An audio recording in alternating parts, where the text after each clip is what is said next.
Hello दोस्तों, फिर से बहुत बहुत स्वागत है इस नई कथा में। एक समय आनंद वन के उत्तर वरुण तट पर मनुष्य, बैल, कुत्ता, बगुला और ऊंट ये पांचों महाशय एकत्र हो गए। वार्तालाप होने लगा। बातचीत में वे अपनी अपनी आयु के विषय में चर्चा करने लगे।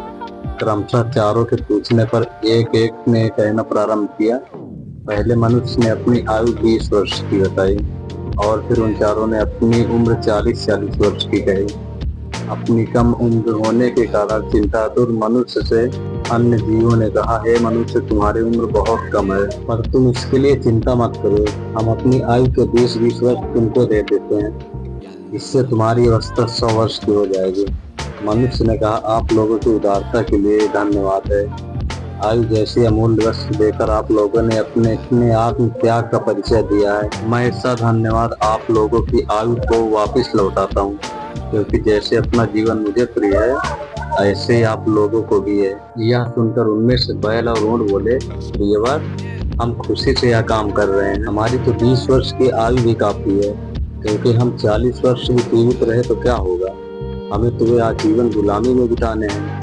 जब तक जीवित रहेंगे बोझा ही ढोते रहेंगे। ऐसी दशा में हमारा 1000 वर्ष जीना भी खुशी की बात नहीं है। बोझा ढोना, मार खाना, भूखे प्यासे बंधे पड़े रहना ही हमारे भाग्य में लिखा है। तुम ही बताओ, हम लंबी आयु लेकर क्या करेंगे। तुम मनुष्य ठहरे स्वतंत्रता से घूमते रहते हो। चाहोगे तो हमें अपनी बुद्धि से स्वयं सुखी रहते हुए दूसरों को भी आराम पहुंचा सकते हो। तुम्हारे पास जाकर निष्फलित ढूंढ हमारी आयु भी सफल हो जाएगी। कुत्ते और बगुले ने भी उक्त कथन का समर्थन करते हुए कहा कि हम अज्ञानंधकार में पड़े हुए यदि सहस्त्र वर्ष पर्यंत जीवित अवस्था भोगते रहे तो किस पुरुषार्थ की सिद्धि कर लेंगे। फिर कुत्ते और बगुले की तो लोक में कोई प्रतिष्ठा भी नहीं है। कुत्ता रात भर जाग कर नगर की रखवाली करता है और डंडों तथा कुवाच्यों से पुरस्कृत होता है। यह बगुला किसी तरह अपनी गुजर करता है, पर लोगों ने इसे ठग की उपाधि दे रखी है। अतः हम लोग भी आपको अपनी आधी आयु देकर उसे सफल बनाना चाहते हैं।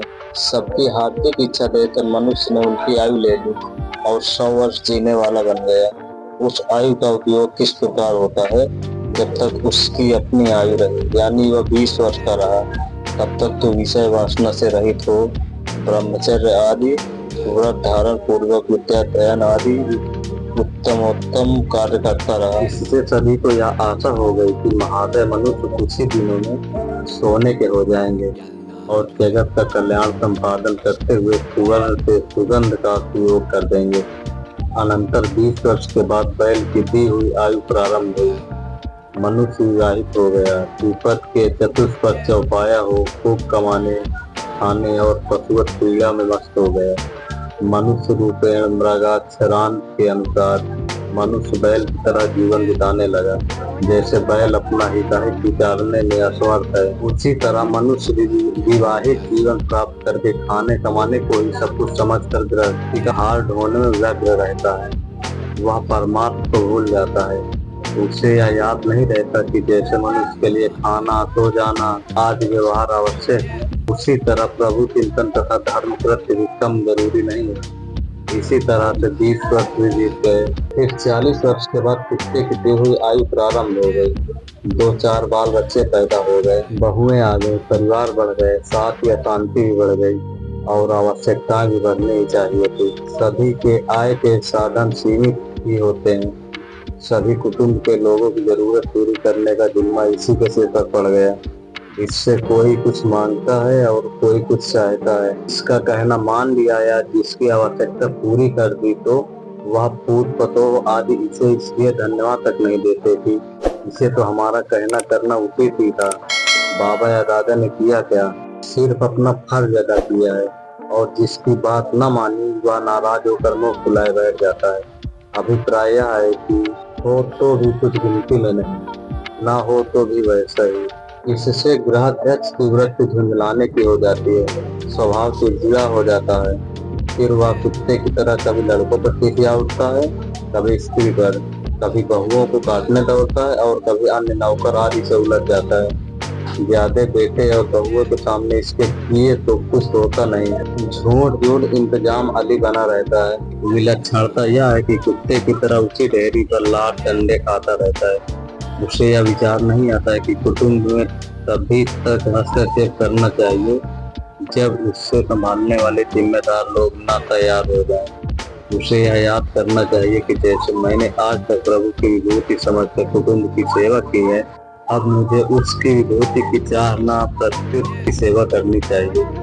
मनुष्य सारी शक्ति लगाकर लोक सेवा करे तो सर्वोत्तम काम है, पर समय पाकर उसे अपना भी उद्धार करना उचित है। समय समय के काम सुहावने होते हैं। इसके बाद जब बगुले वाले 20 वर्ष प्रारंभ हुए, यानी आयु की गाड़ी 60 वर्ष के ऊपर की सड़क पर चलने लगी, तो हाथ में माला लेकर पूरे भक्तराज बनने का यत्न होने लगा। माला हाथ में लेते ही सारी दुनिया का जंजाल सामने आ गया।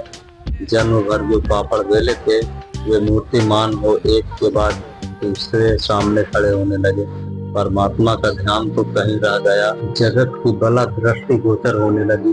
फिर माला हाथ में पकड़ते ही नींद नहीं तो झपकी लगने से माला हाथ से गिर पड़ी। लगे थे भजनों का ढेर लगाने, पर खुद माया जाल में फेर में पड़ गए। जबकि जन्म भर प्रतिदिन 10 मिनट भी शांति में बैठकर राम का नाम नहीं लिया, फिर एकदम इस जरपेरी धूत अवस्था में आराम कैसे मिल सकता है? बल्कि इस आयु में कामनाएं और अधिक बढ़ जाती हैं। बगुला एक पाँव तो जल में जो तप करता है उससे या योगी राज नहीं कहा जा सकता।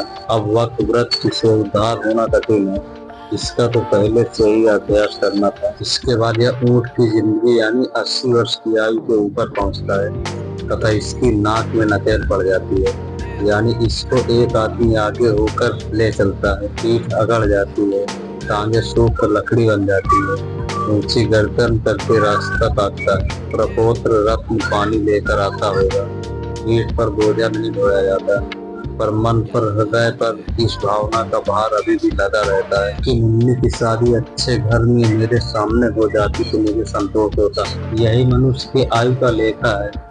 मनुष्य के लिए यह दुख की बात होगी कि वह मनुष्य होकर पशु धर्म का अनुसरण करे। उसे तो मनोवांछित कर्तव्य कर्मों में अपनी आयु का सदुपयोग करते हुए वास्तविक मनुष्य जीवन जीना उचित है।